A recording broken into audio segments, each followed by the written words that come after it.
پہلا حصہ آپ کی مکمل توجہ حاصل کر لی تاکہ مجلس کو مکمل فیل تصور نہ کیا جا سکے۔ بسم اللہ سرکار، آپ زندہ و سلامت رہیں۔ حسب اور نسب یہ پہچان ہوتی۔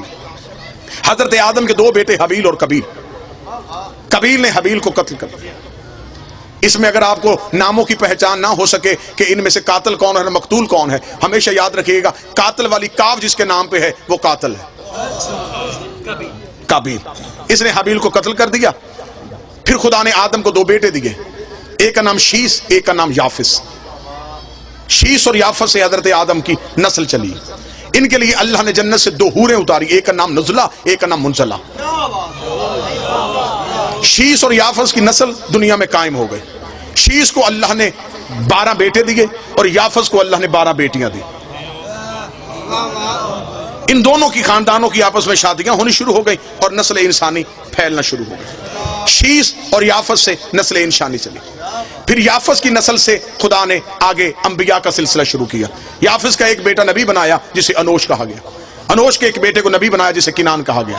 کنان کا بیٹا نبی ہوا جسے مہلائیل کہا گیا۔ مہلائیل کا بیٹا نبی ہوا جسے الق کہا گیا۔ الق کا بیٹا نبی ہوا جسے یرد کہا گیا۔ یرد کا بیٹا نبی ہوا جسے اخنوک کہا گیا۔ اخنوک کو ادریس کہتے ہیں۔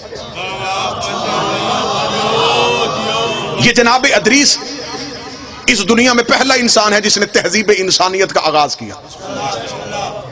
جناب ادریس کی زندگی، جناب ادریس کے بارے میں مکمل مجلس پڑھی جا سکتی، لیکن میں بڑی جلدی گزرنا چاہتا ہوں۔ جناب ادریس وہ ہیں سب سے پہلے یہ جو زراعت ہے، یہ جو آپ آج کھیتی باڑی کرتے ہیں، یہ سب سے پہلے جناب ادریس نے شروع کی۔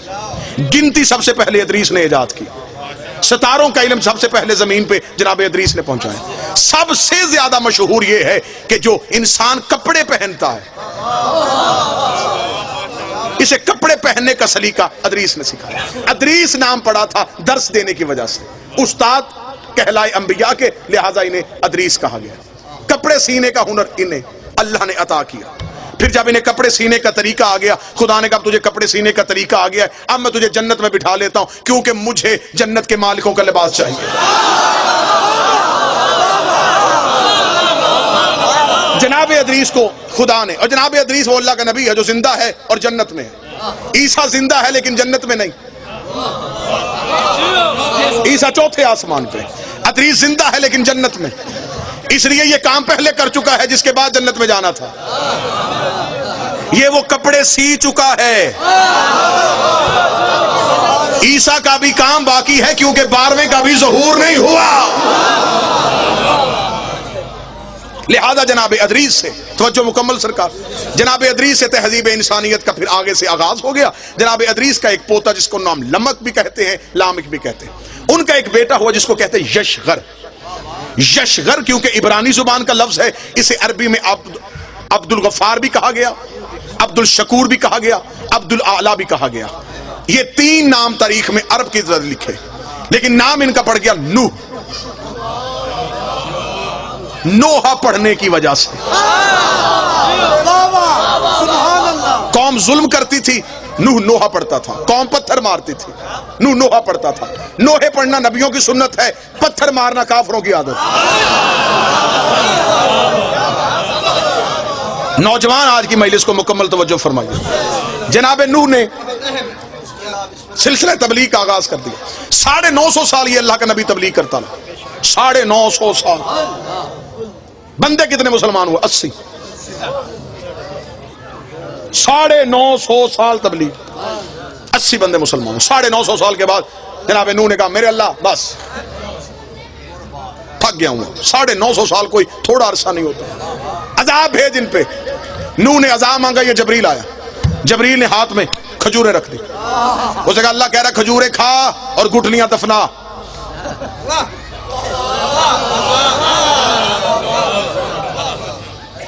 اب دیکھے حد ہو گئی، مانگا اس نے عذاب تھا۔ کھجوریں گئی۔ نوح نے کہا میں 950 سال کے بعد اگر مانگا ہی مانگا تو اس نے کھجوریں کیوں بھیج دی؟ جبریل نے کہا خدا کہہ رہا ہے کہ کھجوریں کھا اور اس کی گٹلیاں زمین میں دفنا، ان سے کھجور کا درخت پیدا ہوگا۔ جب وہ کھجور کا درخت پیدا ہو جائے، اس کھجور کے درخت کے لکڑیاں اتارنا، اس لکڑی کے پھٹے بنانا، ان پھٹوں سے پھر ایک کشتی بنانا۔ نوح نے کہا کہ کیونکہ جو زمیندار بندے بیٹھے یہ میری اس بات کو ضرور یقیناً اس پہ دلیل دیں گے، کھجور وہ درخت ہے جو دیر سے جوان ہوتا ہے،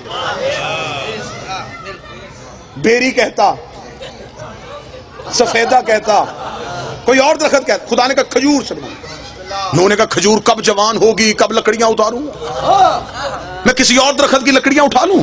لفظ سننا، لفظ، میں کسی اور درخت کی لکڑی اٹھا کے اس سے بناؤں؟ جبریل نے کہا تجھے نہیں پتا سفینہ بننا ہے نجات کا، نجات کے سفینے کو یہاں کی لکڑی لگ ہی نہیں سکتی۔ کون شیعہ ہے جسے نبی کی حدیث نے یاد؟ نبی نے کہا میری اہل بیت کی مثال سفینہ نوح کی ہے، اگر نوح کی کشتی کو یہاں کی لکڑی نہیں لگتی تو اہل بیت میں کوئی گناہگار کیسے آ سکتا؟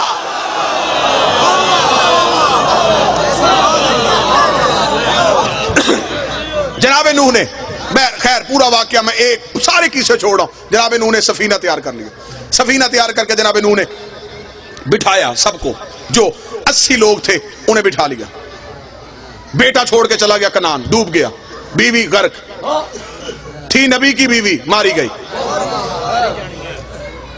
تھا نبی کا بیٹا غرق ہو گیا، جوڑے جوڑے بٹھانے شروع کر دیے، جانوروں کی ہر نسل، کیونکہ دوبارہ پوری دنیا نے غرق ہونا تھا، نئی دنیا آباد کرنی تھی، لہذا ہر مخلوق کا جوڑا چاہیے تھا۔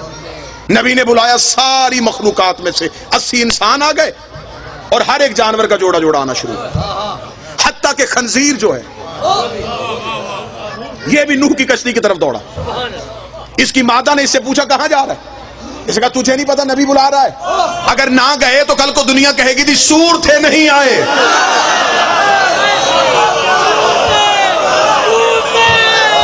کوئی بندہ تو ہوگا جو صدر کی قدر کرے گا۔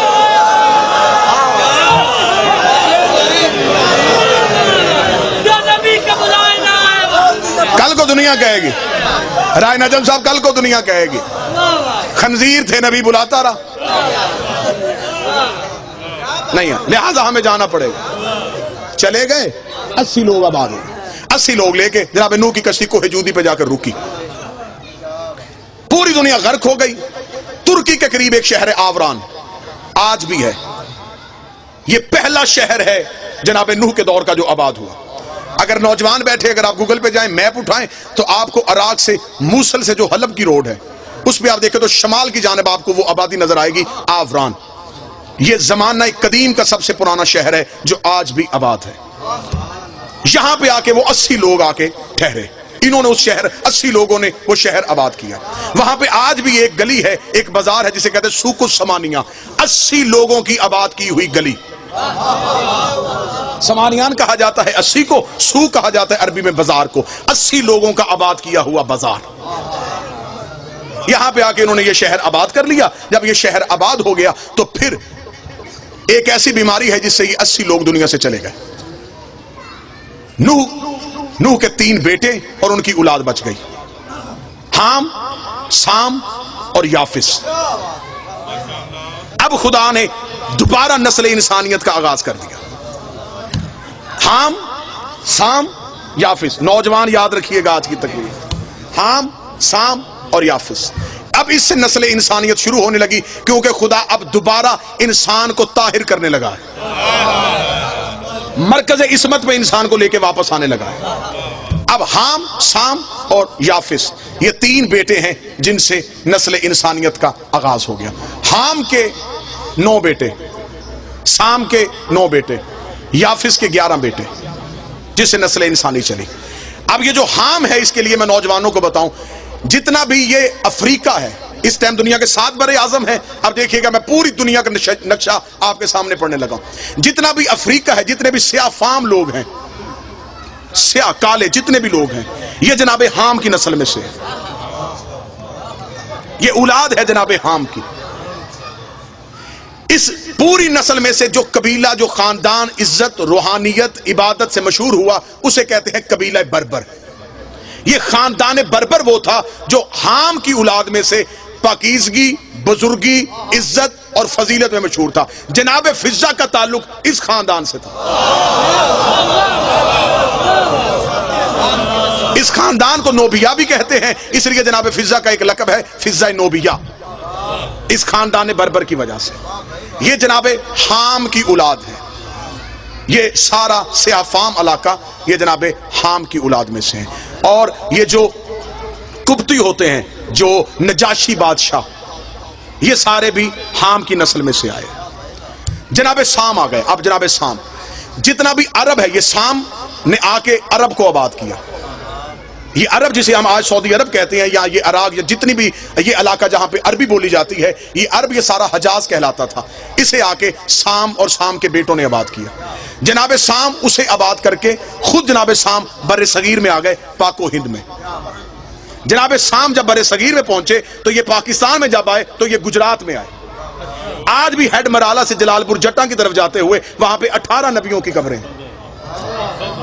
آپ کو پورے پاکستان میں اکثر جگہوں پہ قبریں ملے گی جسے ہمارے لوگ، زمانے کے لوگ کہتے ہیں 9 گزے. انہیں پیر سمجھا جاتا ہے. یہ جناب سام کی اولاد میں سے.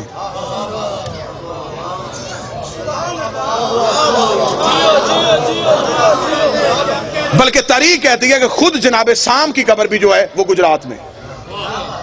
جناب سام بر صغیر میں آ کے آباد ہو گئے. اب جناب سام کی 2 طرح کی نسلیں چلی. ایک نے عرب آباد کیا، ایک نے یہ ہندوستان کو آباد کیا. سب سے زیادہ ان تینوں نسلوں میں سے جو سب سے زیادہ نبی آئے وہ جناب سام کی نسل میں سے آئے. کم از کم تاریخ نے تعداد لکھی ہے 4000 نبی جناب سام کی نسل میں سے. ہمارے رسول کا تعلق جناب سام کی نسل میں سے. جناب سام، اب آپ کو ذہن میں بڑا کوشش کر رہا ہوں، بڑا خوبصورت کر کے آپ کے سامنے بیان. جناب حام کی نسل کالے، قبیلہ مشہور بربر. جناب سام کی نسل عرب اور ہندوستان کے لوگ. قبیلہ جو مشہور ہوا وہ قریش. با عزت، با عظمت، با کردار، عبادت، تقوی، پرہیزگاری کی بنیاد پہ جو سب سے افضل ہے وہ جناب سام کی نسل میں سے یہ سلسلہ قریش چلا، جس میں سے سارے انبیاء آئے. بور تو نہیں ہو گئے آپ اس بات میں؟ اس سے آگے جناب یافس. بسم اللہ سر. اس سے آگے جناب یافس. جناب یافس نے آ کے جتنا بھی ہمارا یورپ ہے، آذربائیجان، ترکمانستان، اٹلی، یورپ، اس سارے کو آ کے جناب یافس کے بیٹوں نے آباد کیا. یہاں پہ سلسلہ چلا جناب یافس کا. جتنے بھی کیسر تھے، ایک بات ہمیشہ یاد رکھیے گا، اکثر ہمارے لوگ ایک بہت بڑی غلط فہمی میں ہیں، اور 98% لوگ اس غلط فہمی میں. وہ سمجھتے ہیں کہ فرعون نام تھا. وہ یہ سمجھتے ہیں کہ کیسر نام ہوتا ہے، کسرا نام ہوتا ہے. نہیں، جتنے بھی مصر کے بادشاہ ہوتے تھے ان سب کو فرعون کہا جاتا تھا. جتنے روم کے بادشاہ ہوتے تھے ان سب کو کیسر کہا جاتا تھا. جتنے ایران کے بادشاہ ہوتے تھے ان سب کو کسرا کہا جاتا تھا. اور جتنے عرب کے بادشاہ ہوتے تھے انہیں سردار کہا جاتا تھا.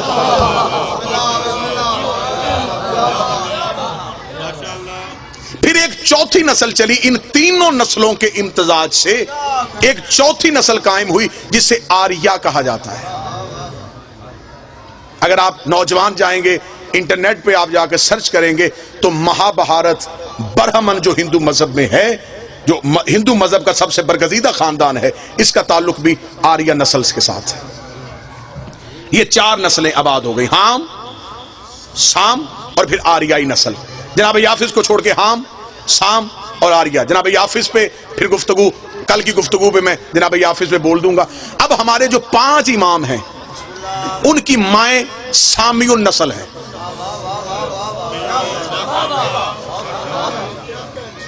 پیر ایسا ہونا چاہیے جس کی ماں کا بھی شجرہ پڑھو تو شرمندگی نہ ہو. امام ہونا ایسا چاہیے، مائیں بھی پاک ہوں، باپ بھی پاک ہوں. جب نبیوں کی مائیں زہرا کا مقابلہ نہیں کر سکتی تو بے اولاد مائیں زہرا کا مقابلہ کیسے کرتی؟ سامی النسل. اب میں آپ کے سامنے پڑھ دیتا ہوں. جناب سام کا قبیلہ بربر. جناب حام کا جناب سام قبیلہ قریش. جناب سام کے قبیلے میں سے جو ہمارے 5 آئمہ کی والدہ امہات ہیں، مائیں ہیں مقدس، ان میں سے پہلی ماں مولا امیر المومنین کی والدہ جناب فاطمہ بنت اسد، اللہم صلی علی محمد و آل محمد. اسد کی بیٹی، نسل سام کی. مولا امام حسن اور امام حسین کی والدہ جناب سیدہ شہزادی کونین. نسل سام میں سے 3 امام ہو گئے جی. 5واں امام امام محمد باقر علیہ السلام. ان کی والدہ ہے فاطمہ بنت حسن, امام حسن کی بیٹی فاطمہ. ان کا تعلق بھی جناب سام کی نسل میں سے. ٹھیک ہو گیا. چوتھے امام جو ہے, چوتھے امام ان کی والدہ شہر بانو. شہر بانو کا تعلق آریہ نسل کے ساتھ ہے, ایرانی نسل کے ساتھ. یہ جتنی بھی پاک بیبیاں جن کے میں نام لے رہا ہوں, یہ ساری اپنے اپنے دور کی شہزادیاں ہیں.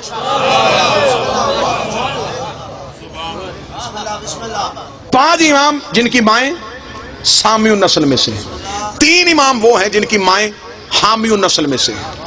جناب امام موسیٰ کاظم علیہ السلام, اللہم صلی علی محمد وعلی محمد, ان کی والدہ حمیدہ خاتون. امام محمد تقی ان کی والدہ سمانہ خاتون. امام علی نقی ان کی والدہ سبیکہ خاتون. یہ 3 مائیں وہ ہیں جن کا تعلق جو ہے وہ حامی نسل کے ساتھ ہے. پھر آگے 3 مائیں ہیں جن کا تعلق آریائی نسل کے ساتھ ہے.